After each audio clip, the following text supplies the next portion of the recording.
Hey everyone, welcome back to the CareerMetis Podcast. This is your host Nisar Ahmed. This is episode 104 of the CareerMetis Podcast, and this episode is part of the Career Expert Series.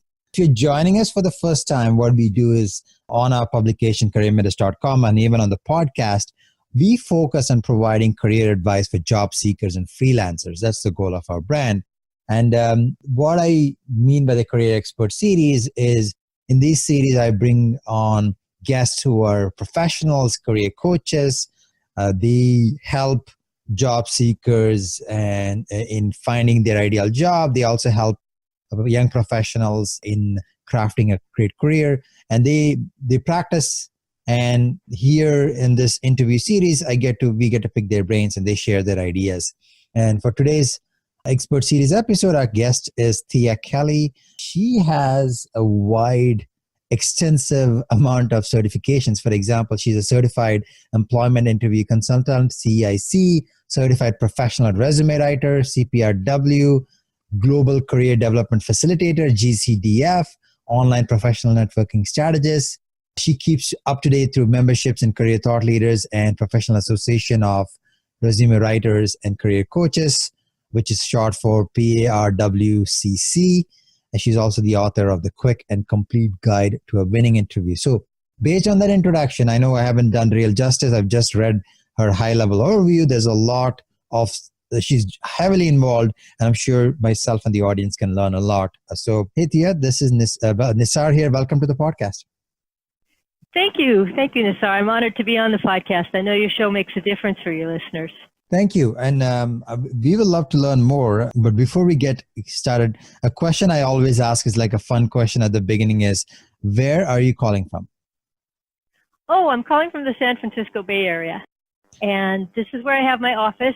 I work with clients nationwide. In the Bay Area, I see them in person sometimes. And I work with people all over the U.S. via Skype and via telephone and email, providing one-on-one help to them through any part of their job search, whether it's figuring out how to just plan a good, effective, up-to-date search and use the best practices and get faster results, or whether it's working with them on their resumes or their LinkedIn profiles and so on. All kinds of people, all occupations, all levels. That sounds good. So just before we get into that, I want to learn a lot about your profile, your experience, and how you help others. You mentioned you're from the San Francisco Bay Area. San Francisco is not a city that really needs an introduction. I mean, no matter where anyone is from the world, they know where it is. And a lot of innovation comes out of the city or that area itself. But I wanted to ask you this question. For those of us who have never been there or are not quite familiar, what's a fun fact that you would like to share with the audience? A fun fact. Well, one thing that stands out for me, because I didn't come from this area, I moved here from the LA area, Los Angeles, is that the San Francisco is a very small city for its big reputation. It's really only, a few miles across. And something fun about it, Golden Gate Park is awfully beautiful. It's a good place to live. I love it. There's hills nearby, places to walk. It's a great place. That's great. Actually, I did not know that it was a small city. Some reason I get the image that it must be as big as New York, because you keep hearing about San Francisco all the time. So yeah, well, high population density, but actually Oakland across the bay actually takes up a lot more space. And I live very close to Berkeley, which also has a very big reputation. But Berkeley is only about a mile across. You can walk across Berkeley in about 45 minutes. Wow. So pretty little places, but the Bay Area overall is big. Silicon Valley stretches out far, and it's all big in its impact. Yeah. Okay. So good place to be. I forgot to mention something about my practice and how people can interact with me is sure. I also have a blog. It's job search tips. And every week I publish a new article on some facet of job search to help people with their job search. And I am right now giving away a free gift to anyone who goes to my website and signs up for my blog. And the free gift is a report on how to stand out in your job search. Very detailed help on how to stand out from other candidates, how to know what's special about you and communicate that. Something we're going to be talking about also during this podcast. And to get that free, well, I'll tell at the end of the podcast, I'll tell exactly how they can get that free gift. Yeah, awesome. Thank you for that as well. And that topic is exactly what we're going to cover today. But for the benefit of the audience, it will be great if you can also learn a little bit about yourself. Especially, I'm very curious how you came to what you're doing today. I did read off a few of your certifications, which is amazing, but I don't think that really did a good justice because I've seen your profile. And yeah, if you can share a little bit about yourself. Sure. So I've come to job search coaching from a background as a writer and an editor. Some of it at nonprofit organizations doing newsletters or manuals and whatnot. And some of those nonprofits were concerned with helping people get jobs. And that was back in the 90s. And so since about 99, I've been applying my background in helping people communicate better to employers. So it's almost as if I'm editing their interview answers and helping them polish up their written materials as well. And I've taught job search skills with an outplacement firm that's a division of Adecco, teaching laid-off managers and staff how to create more effective resumes and interview communications and so on. And about 10 years ago, I started my own business, working with a broad spectrum of professionals, one-on-one. So I have a curious question. I mean, is this something that when you finished college or when you were just getting started in your career, is this something that you envisioned that all these years later you will be doing this? No, it really came as kind of a surprise. Like I said, everything I've always done has revolved around communication and writing and that sort of thing. But at a certain point, I was working as a corporate trainer. And in 2008, when the big recession started, I was part of a large reduction in force at that company. I was let go. And as I was job searching, I thought, well, while I'm at it, I might as well help people with their resumes, just do a little sideline work. And I discovered I liked that a whole lot more than I liked the jobs I was interviewing for. So ever since then, I've just done this. It's definitely not what I planned, but it's very rewarding because I'm really helping people. The reason I asked that, Thea, is because one of the common themes, this is episode 104. So I've had similar conversations, and most of the time, I think in almost every case, it has been nonlinear, where nobody really envisioned this is where they want to be, but over time they get to this point. So that's why I asked. Moving on to the conversation, because you are a job search expert, you specialize in this. I wanted to start off by asking this question. You said you help individuals across the US, North America. So I'm curious, like, when they come to you or when you start engaging with them, what are some of the common themes or challenges you're seeing that job seekers are facing today? Okay, there are some newer challenges, like the way employers are looking up candidates online, for instance. That wasn't always the case. And most people aren't quite doing the greatest job at taking advantage of that and having a good online presence. But a lot of the challenges people are facing are the same ones they've always had, which is partly just knowing how to sell themselves, how to market themselves. The vast majority of professionals are much better at doing their job than at convincing someone else how good they are at doing their job. And in a lot of cases, it's because they're too modest, or they just don't really like tooting their own horn, as we say. In other cases, it's because they don't understand how to focus a conversation on the things that are most important.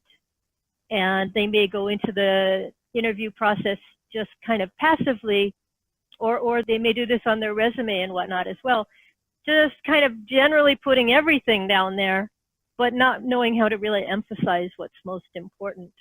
And so what they find is that they apply to jobs online and they don't hear back.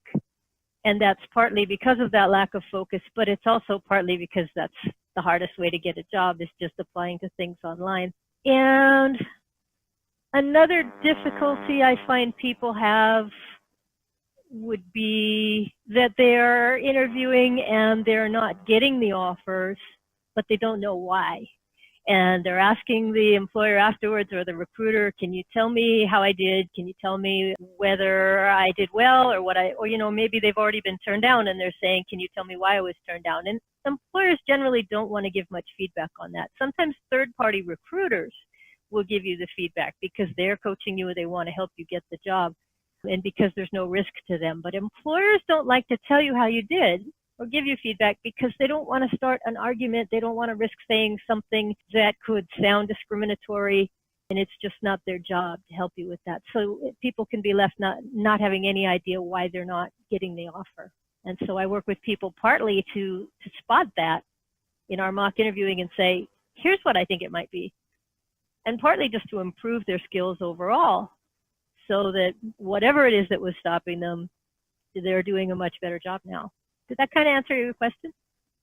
Yes, it does. And thanks for covering the few different things, the few different points there. One thing that really stood out, and I wrote this down, and it's one of those things that is obvious, but you don't really think about it. You mentioned something, and you basically mentioned that the vast majority are really good at what they do, but they're not good at convincing others that they are very good. So that's actually, for example, if you take any career, people specialize in different skills, but doing a job interview is not something people do every day, but their job, they do it every day. Yes, and they have extensive training on how to do their job well, but most people don't have any training in how to do a job search well. And it's as if you think that you're just, that those skills are inborn, but they're really not. There's a lot to be learned about it. So that brings me to the next question, which is natural to what I just asked, is you talked about the challenges. What are some of the things you suggest they fix so they could be very effective in their job search? Yes. Okay. So one thing is, in order for you to be for job seekers to be more proactive and really know what messages you want to get across, you need to realize that job search, first of all, is about standing out. There's a tendency to feel it's about proving you're qualified, but you have so much competition that's also qualified that the question is not, are you basically qualified, but what makes you special and different? And it's like marketing and sales in that same way. You or your time and your expertise are like a product. You're competing against other products. And you may notice that in the marketing of products, they don't run a magazine ad where they show you all the features of the product, every last one of them. Instead, they pick one or two things about it to emphasize, to make it stand out. So you need to know what are the things that are going to make you stand out, the differentiators, or you could think of them as key selling points, or your unique selling proposition, or your brand.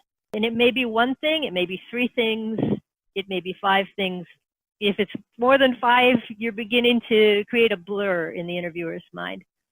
Obviously, in the course of your whole resume or your whole interview, you are going to say more than five things about yourself, but you want to emphasize one, maybe three, maybe five, your key selling points. You want to know what those are and then vividly communicate them in your resume and your cover letter, your LinkedIn profile, and your interview.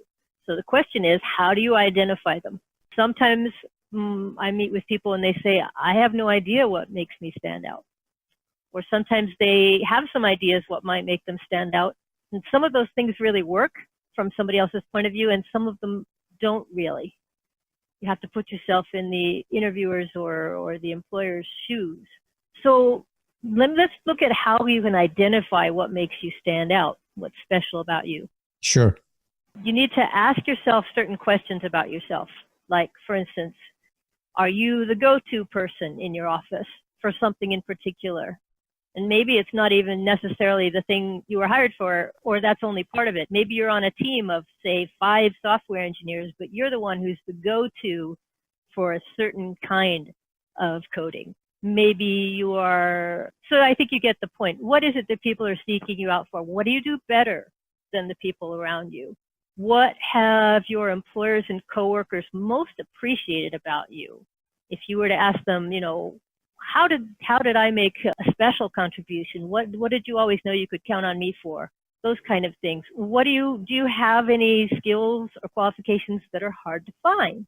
And also look at your accomplishments. Sometimes an accomplishment can be a key selling point. I'm a person who increased revenue 50% at my company by doing this or that. So ask yourself, what are my most impressive accomplishments over the last few years? And in doing this, I find that there are some kinds of key selling points that work better than others. And I find the key selling points that work the best are those that have what I call REV, R-E-V. They are highly relevant, in other words, very much in demand.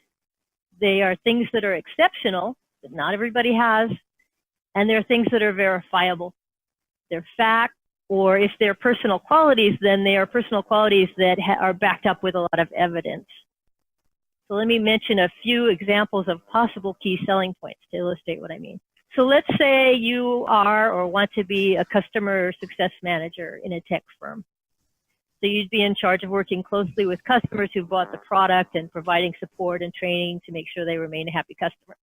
So you might be thinking that your key selling points are, one, you've got a certain number of years experience of progressively responsible experience in customer success, taking on more responsibility all the time. That's a great key selling point because it's very relevant. It may be exceptional in that not everybody has a strong track record of promotions and not everybody has many years experience. And it's verifiable. It's a fact and they can check it on a background check. So maybe another key selling point is you have more technical background than most other people in your field. Great. That also works. Maybe another thing is you're a great relationship builder. Okay, that's extremely relevant in this occupation that I mentioned, customer success, as well as in many others. Chances are you as a listener realize that good relationships are important in your field as well. That is not a good key selling point unless it has REV. So is it relevant? Yes. Is it exceptional? If you're exceptionally good at it, yeah. Is it verifiable? That's the tricky part because it's just your opinion until you have somebody else publicly vouching for you about it. In other words, LinkedIn recommendations or being referred to an employer by someone else who's saying that you're great at that. Or you can verify it, so to speak, by having a really good story to tell about it, as something that you accomplished by building great relationships. Does that make sense? Yeah, absolutely. And thanks for giving that example as well. I think you're going to finish your thought, so I'll come back to my thought. So what were you going to say? I was just going to give a few other examples, but just super briefly, some of your other things you might think would be key selling points might be hardworking and being a good communicator. Again, you have to look at these things and say, how am I going to verify this? And is this really exceptional? Like being hardworking. In some occupations, that's not really unusual. So look at your key selling points, make a big long list of them, and then go through each one and ask, does it have relevant, exceptional, and verifiable? Does it have that going for it? And prioritize the ones that do have that. That's how you narrow down your list to those top things that are really going to give you a lot of bang for your buck in your job search messaging. So if I can summarize what he just said in 2 different points, I was listening to this, taking some notes. One of the things you mentioned is before you do anything, before you start applying and before you get into the job search, do a lot of introspection, self-analysis. Essentially, you summarize that as key selling points because that's different. I don't think a lot of candidates really do that. Let's say for some unforeseen reason, they're laid off today. They just start creating a resume and start applying, right? And I'm just thinking myself, like, for example, if I did this exercise of coming up with the key selling points, it not only helps with the resume, but also with the interviews because you have like a cheat sheet of things to talk about. And that's actually key. The reason I'm repeating that is because I can tell, like I've been a candidate. I've also been on the other side interviewing candidates as well. A lot of candidates do not really do that. They do not spend the time to do analysis and introspection. Right. And then you're leaving it up to the employer to figure out how you're special. But really, you might as well do that yourself. Otherwise, it's like you're trying to market a product without having decided what's special about it. And the second thing you mentioned was the word verifiable. I wrote that down as well because you're right. I mean, gone are the days when everybody used to throw all these keywords and buzzwords such as hardworking, attention to detail. These are just words, but if you are able to come up with verifiable incidences or even numbers or quantify them, it makes it more appealing. And that makes sense because that's another thing I see in a lot of resume. Everybody is good at team player. Everybody is good at organization skills, and everybody is a hard worker. So what you're saying is make it more. Is it fair to say make it more quantifiable than qualitative?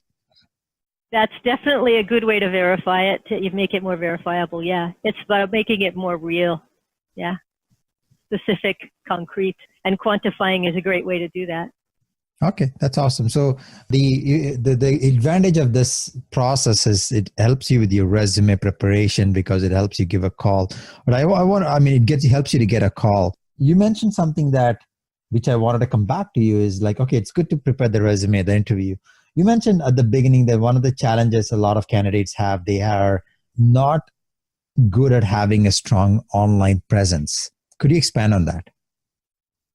Yes. One reason that's important for a candidate in most occupations is that once you have sent in your resume for something, if the employer is somewhat interested in you, one of the first things they're going to do is go look you up on LinkedIn. Not every time, but often. Many employers will do this. And when they go to LinkedIn, they're looking for social proof, which means evidence that you are as good as you say. So they're looking at, do you have recommendations above all? Are people saying some good things about you? They're also just looking for any additional facts that give them more of a feel of who you are as a person. They're looking for a feeling of getting to know you. And, we always trust people more when we kind of feel like we know them. And that's part of the reason why having a good photo, smiling on your LinkedIn profile is much more valuable than most people realize because it makes people feel they know and trust you. They also are likely to Google somebody and just see what comes up. And for a lot of people, an online presence doesn't have to be very elaborate and extensive. If you just have a good LinkedIn profile, that right away puts that positive stuff at the top of whatever comes up about you or about people with the same name as you. So that's another thing about a LinkedIn profile is it kind of can help the employer sort through what's online that's really about you and what's just somebody with the same name. That's a big issue I don't even want to get into in depth. But beyond that, you can even take that further. And if you're in a communications field or a tech field, you might want to go a little further than just having a LinkedIn profile. You might also want to look at your other social media and make sure if you are onto other social media, not just that there's nothing dumb there that's going to make you look bad, but also whether there's something there that makes you look good, things that are perhaps career related. You also could think about having a blog, and not a personal blog where you just talk about your vacations, but maybe one where you write little posts about conferences you've been to, or things you've learned, or projects you've been working on, or interesting books you've read that are in any way career related. All of that can really support your brand. You could have a video on YouTube of you either delivering a lecture, maybe something you've done at Toastmasters or at a conference, or it's maybe you talking about how to do something that you do on the job. So these are ways you can take it further. But if you don't want to do all that, and for most people that's probably more than they do want to do, just at least make sure your social media all looks decent and respectable and supports your brand, and that you have a good LinkedIn profile. Is there more you'd like to go into about that, Nisar? No, that actually summarizes that exactly, because the reason I brought that up is not because even today, I'm surprised by the number of candidates who do not have a picture on the LinkedIn profile and who do not have a completed LinkedIn profile. The advantage of LinkedIn is it makes it easy for you. Like it actually has, it actually guides you in filling out your profile. It tells you what you need to fill out. And also speaking of blog, even LinkedIn provides that as well. For free, you can start publishing articles on LinkedIn. I've heard of candidates who've actually written, not candidates, individuals who've actually written their stories or information on LinkedIn and then started building their brand, and now they started new careers. So, it's the reason I wanted to highlight that is it's easy. It's not, I shouldn't say it's easy. It's simple, and the tools are there, yet individuals do not do it. Yeah, it's easy to do a decent job of it. To do a really stellar job of it, you need some expert help. And that's something to think about. But, I only mentioned it in terms of employer who's already kind of interested in you and looking there to see if they can find out more about you. I skipped over a couple of really important things, which is another great reason to be on LinkedIn and to have a really good profile, is very often recruiters simply go straight to LinkedIn to source people, to look for what they call passive candidates. In other words, they're very interested in hiring people who may not even be actively looking. So they go in there and they do a keyword search. And if your profile is keyword optimized, in other words, you've got the right keywords in the right places in your profile, you got a good chance of hearing from recruiters. And I know the first thought a lot of people have is, yeah, I hear from recruiters with insurance salesman jobs, and I'm not an insurance salesman, and I hear from them with this and that isn't appropriate. But if your profile is optimized, along with all that junk, you will also probably get some hits from recruiters who have jobs that you will be interested in. And if you get 10 that aren't suitable and then one that is and becomes your new career, then it was definitely worth ignoring those other messages.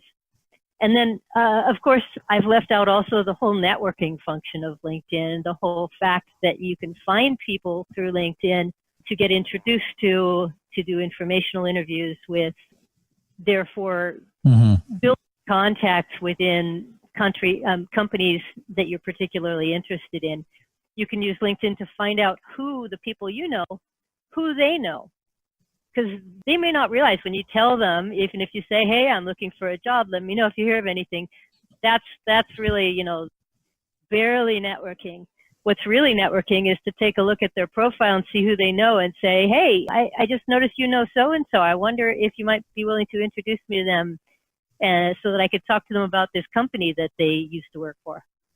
And that's when you're really likely to begin to build a grapevine of people who are giving you useful information and people who also are beginning to know about you and could then contact you later and say, I know you were looking for an opportunity in blah, blah, blah, and I heard of one.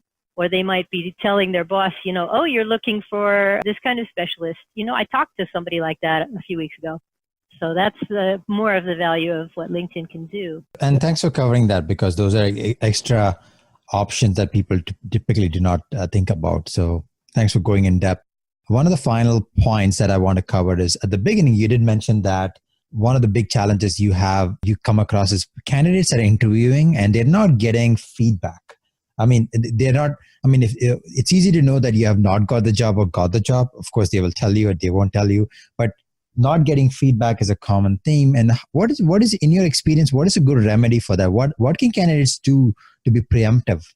So as I mentioned, third-party recruiters that is a recruiter that doesn't work for the company you're trying to work for, but that works for a recruiting firm, a headhunter firm.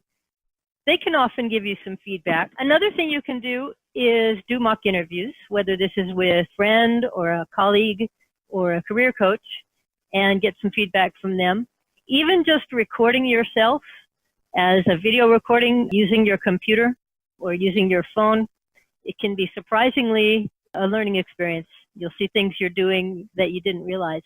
And I do, of course, I know I'm biased, but I do recommend that people, if they're serious about their career, get interview coaching, because I've never met anybody who's interviewing I couldn't very greatly improve, and it's one of the most valuable career skills you can have. But if you don't want to do that, work with it on your own. There are good books out there. There's mine. There are other good books.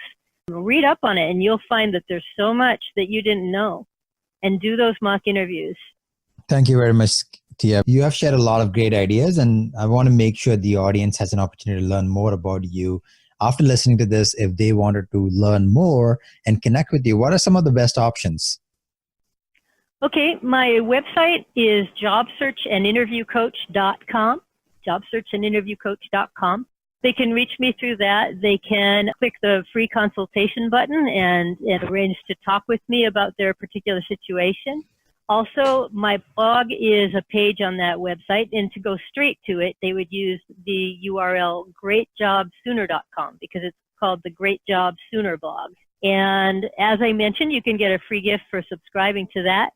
When you get there, you'll see a big button that says get a free gift, and you just click that and follow the instructions. And actually, there's a second free gift as well, besides the one I mentioned, the report on how to stand out in your interviews. There's another free gift as well, and that will be a surprise. You'll find out when you click and do that. GreatJobSooner.com. That's amazing. Thank you very much. Before we wrap up, any last words that you'd like to share with the audience? Yes, there is so much about job search that is within your control. And by learning how to do it better, you really can get a better job and get it a lot sooner. So you can do it. Just get smart, learn about it, put in the work.